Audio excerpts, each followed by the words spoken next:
రైతులు ముఖ్యం అనుకున్నా నేను. మీరు ఇవన్నీ కూడా ఆలోచన చేయాల్సిన అవసరం ఉంది. గట్టిగా ఒత్తిడి పెడదాం, ఎంబడ పడదాం. ఎట్టి పరిస్థితుల్లో ఈ కాంగ్రెస్ ప్రభుత్వం మెడలు వంచి ప్రతి రైతుకు రుణమాఫీ అయ్యేదాకా నిద్రపోము. కేసీఆర్ గారి నాయకత్వంలో పోరాటం, అందరికీ రుణమాఫీ చేయించి తీర్థం. రైతు బంధు కూడా పడాలి. ఇప్పుడు లేట్ అవుతుంది, వానకాలం.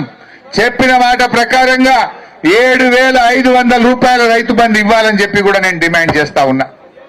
ఆయన పేరు యనుమల రేవంత్ రెడ్డి. ఆయన మాటలు, ఆయన పని చూస్తే ఎగవేతల రేవంత్ రెడ్డి లెక్క కనబడుతున్నాడు. యనుమల రేవంత్ రెడ్డి కాదు, ఆయన ఎగవేతల రేవంత్ రెడ్డి. రైతు బంధు ఎగబెట్టిండు, 4,000 పింఛన్ ఎగబెట్టిండు, అక్క చెల్లెలకు 2,500 ఎగబెట్టిండు, బోనస్ ఎగబెట్టిండు, ఉద్యోగస్తులకు డిఏలు ఎగబెట్టిండు,